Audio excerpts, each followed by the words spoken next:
और इस समय जो ब्रेकिंग न्यूज है वो आ रही है कहां से? वो आ रही है उत्तराखंड से।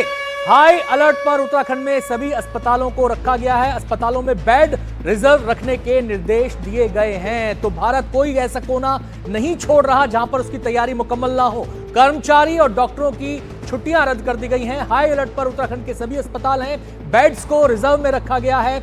निर्देश वहां पर दे दिए गए हैं इस बाबत तमाम सिविल अथॉरिटीज को। इसके अलावा हम बात करें तो कर्मचारी और डॉक्टरों की छुट्टी पर रोक लगा दी गई है। तो हर मोर्चे पर भारत अपनी तैयारी को अदिति मुकम्मल कर रहा है। बिल्कुल अनंत, और हमारे जो सैनिक हैं, हमारे अर्धसैनिक बल हैं, उनकी छुट्टियां पहले ही रद्द कर दी गई थी। और अब ये तस्वीरें, अब ये जो हमको आपको दिखा रहे हैं इस वक्त, बड़ी खबर, उत्तराखंड में सभी अस्पतालों को हाई अलर्ट पर रखा गया है। सुरक्षा बढ़ा दी जा रही है, बेड बढ़ाए जा रहे हैं और डॉक्टर्स और कर्मचारियों की छुट्टियां भी यहाँ पर रद्द की जा रही हैं। दत्ता साहब, यहाँ पर इस सब के बीच में ये भी बहुत ज़रूरी हो जाता है कि जो दर्शक इस वक्त टेलीविजन स्क्रीन के सामने बैठे हैं, जो दर्शक ये देख रहे हैं, ये सोच रहे हैं कि ये जंग जो शुरू हो गई है इसका आखिर अंजाम क्या होगा, शायद उन्हें यहाँ पर बार बार ये बताना भी ज़रूरी है, ये आश्वासन दिलाना भी ज़रूरी है कि परेशान बिल्कुल ना हो, बेचैन बिल्कुल ना हो, पैनिक करने की ज़रूरत नहीं है, क्योंकि सब कुछ सेना के यहाँ पर कंट्रोल में है।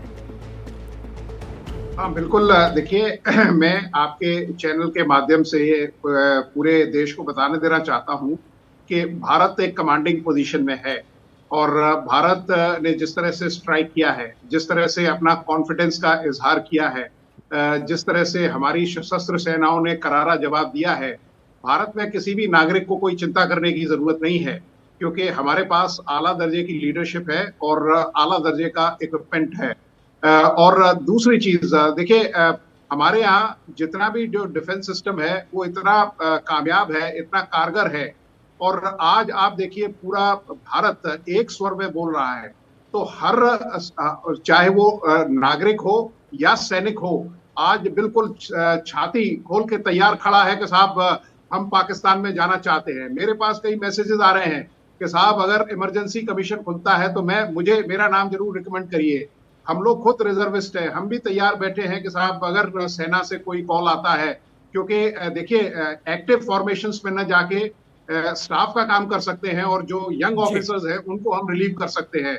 मैं कारगिल ऑपरेशन में था, उस समय भी यही हुआ था। जो यंग ऑफिसर्स थे उनको फ्रंट पे भेजा गया था और जो रियर एरिया से, चाहे वो ऑफिसर्स एनसीसी में थे या और किसी एस्टेब्लिशमेंट में थे, इंस्ट्रक्टर्स थे और जो पीस टाइम आते हैं दत्ता सर, आपके पास आते हैं। ये जज्बा काबिले तारीफ है। पाकिस्तान अगर कहीं भी उसकी लीडरशिप है तो जज्बे को देख ले, सुन ले।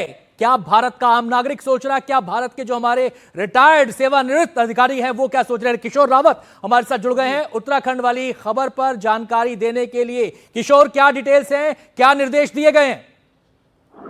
देखिए, जिस तरह से सिचुएशन चल रही है और बॉर्डर का हालात है, उसको देखते हुए सभी जो उत्तराखंड के हॉस्पिटल्स हैं उनको अलर्ट पे रख दिया गया है। इसके साथ बोला गया है कि दवाइयां, एम्बुलेंस, वेंटिलेटर, ऑक्सीजन और जो जरूरत चीजें हैं उनको स्टॉक कर लें, क्योंकि कुछ भी सिचुएशन होती है तो ऐसे में उत्तराखंड ज्यादा दूर नहीं है दिल्ली से, तो ऐसे में लोगों को सुविधाएं देने के लिए या फिर कुछ और मामला होता है तो उसको लेकर हॉस्पिटल्स को अलर्ट पे रखा गया है। इसके अलावा पुलिस, फायर सर्विस और सिविल डिफेंस वालों को भी कहा गया है कि वो आपस में समन्वय स्थापित कर लें, क्योंकि जब वॉर सिचुएशन होती है तो उसमें कैसे आम नागरिकों को बचाना है, उनको कैसे सेफ रखना है, ये सारी चीजें बताई गई है।